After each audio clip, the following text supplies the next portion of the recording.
श्री स्वामी समर्थ मित्र,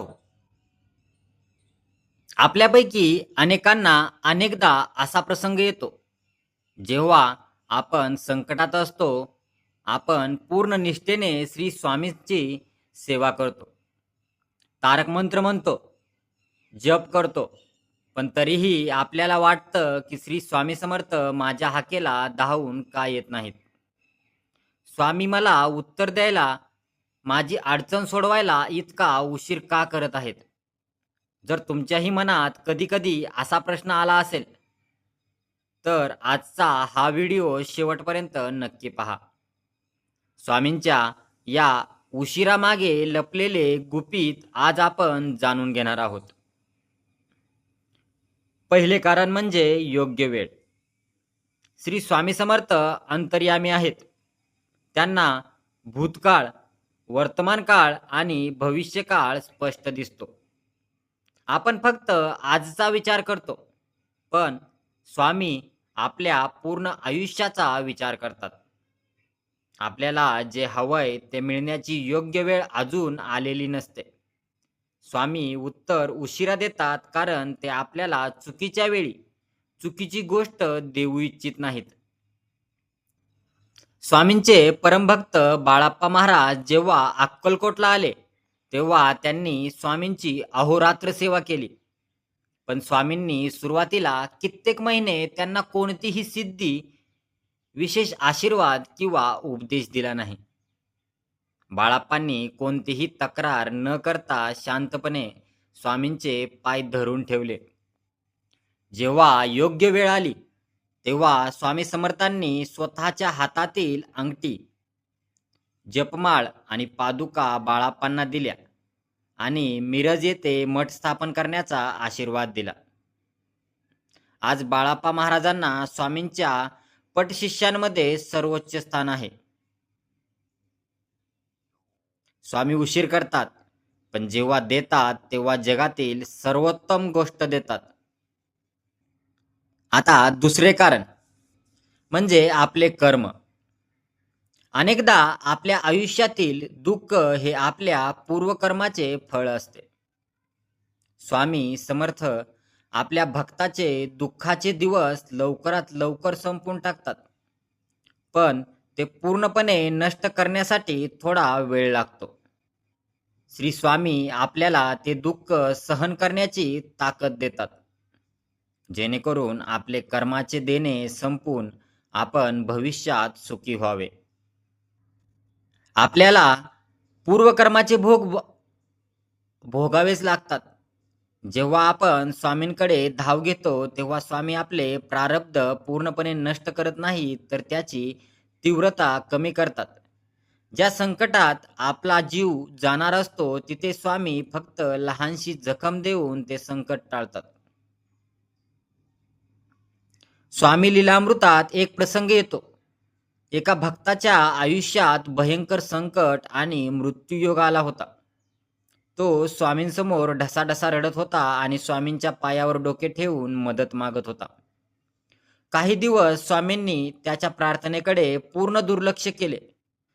तो भक्त खचला, पण काही दिवसांनी त्या भक्ताला फक्त एक तीव्र ताप आला आणि पायाला काटे टोचल्यासारखी वेदना झाली आणि तो बरा झाला. नंतर श्री स्वामी समर्थ त्याला म्हणाले, तुझ्या नशिबात फाशीचा योग, मृत्यू होता, पण मी तो फक्त एका सुईच्या टोचणीवर निभावला. जेव्हा उत्तर मिळायला उशीर होतो, तेव्हा समजून जा की स्वामी पाठीमागे तुमचे खूप मोठे संकट लहान करत आहेत. तिसरे कारण म्हणजे श्रद्धा आणि सबुरी. सुख आल्यावर स्वामींना आठवणारे खूप असतात, पण संकटाच्या काळात उत्तर उशिरा मिळूनही जो स्वामींचे पाय सोडत नाही, तोच खरा स्वामी भक्त. स्वामी आपल्या भक्ताची निष्ठा तपासतात. ते पाहतात की माझा भक्त संकटात डगमगतोय की. भिवू नकोस, मी तुझ्या पाठीशी आहे, या शब्दावर विश्वास ठेवून शांत राहतो. सोन्याची शुद्धता पारखण्यासाठी त्याला आचेवर तापावे लागते, स्वामीही भक्ताची परीक्षा घेतात. हा भक्त फक्त सुखात माझ्यासोबत आहे की दुःखातही माझ्यावर तितकाच विश्वास ठेवतो. श्री स्वामी समर्थ अनेकदा भक्तांची परीक्षा घेण्यासाठी त्यांच्यावर रागावण्याचे नाटक करायचे. कधी-कधी भक्तांना मठातून हाकलून द्यायचे किंवा त्यांच्या नवसाकडे अजिबात लक्ष द्यायचे नाहीत. काही लोक रागावून निघून जायचे. पण जे भक्त स्वामींची शिवीगाळ, राग आणि दुर्लक्ष सहन करूनही श्री स्वामी तुम्ही मारले तरी मी तुमचेच पाय धरणार असे म्हणून मठाच्या पायरीवर बसून राहायचे, स्वामी शेवटी त्यांना जवळ घ्यायचे आणि त्यांच्यावर अपार कृपा करायचे. स्वामींची परीक्षा जितकी कडक असते तितकेच त्यांचे बक्षीस मोठे असते. आणि चौथे आणि सर्वात महत्त्वाचे कारण म्हणजे मोठ्या अनर्थापासून बचाव. कधी-कधी स्वामी आपल्याला हवी असलेली गोष्ट देत नाहीत किंवा उशिरा देतात. कारण त्या गोष्टीमध्ये आपले नुकसान लपलेले असते. आपल्याला वाटते स्वामी ऐकत नाहीत, पण प्रत्यक्षात स्वामी आपल्याला एखाद्या मोठ्या संकटापासून वाचवत असतात. आपल्याला आजचा फायदा दिसतो, पण स्वामींना उद्याचे नुकसान दिसते. कधी-कधी आपण मागितलेली गोष्ट न मिळणे किंवा कामात उशीर होणे हेच आपल्या फायद्याचे असते. एका स्वामी भक्ताची खूप महत्वाची बिझनेस मीटिंग होती. त्याने सकाळी स्वामींची पूजा केली आणि म्हणाला, स्वामी, आज माझी ही मीटिंग यशस्वी होऊ दे. पण घरून निघतानाच त्याला उशीर झाला. रस्त्यात गाडी पंक्चर झाली. रिक्षा वेळेवर मिळाली नाही आणि स्टेशनवर पोहोचल्यावर त्याची ट्रेन सुटली. तो भक्त स्वामींवर भयंकर रागावला.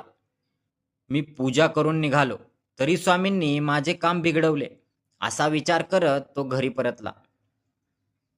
पण 2 तासानंतर टीव्हीवर बातमी आली की जी ट्रेन त्याची सुटली होती त्या ट्रेनचा पुढे जाऊन भयंकर अपघात झाला. जर स्वामींनी त्याला उशीर केला नसता तर त्याचा जीव गेला असता. स्वामींचा नकार हा नकार नसतो, तर तो एका मोठ्या संकटापासून केलेला बचाव असतो. त्यामुळे भक्तांनो, जेव्हा जेव्हा स्वामी उत्तर द्यायला उशीर करतील तेव्हा खचून जाऊ नका. समजून घ्या की स्वामी तुमच्यासाठी काहीतरी खूप मोठे आणि उत्तम घडवत आहेत. स्वामींचे एकच ब्रीद वाक्य लक्षात ठेवा, भिवू नकोस, मी तुझ्या पाठीशी आहे. जर तुम्हाला स्वामींवरील विश्वास आणि श्रद्धा अधिक दृढ वाटली असेल तर कॉमेंटमध्ये श्री स्वामी समर्थ नक्की लिहा आणि हा व्हिडिओ इतर स्वामी भक्तांसोबत शेअर करा. चॅनेलला सबस्क्राईब करायला विसरू नका. श्री स्वामी समर्थ.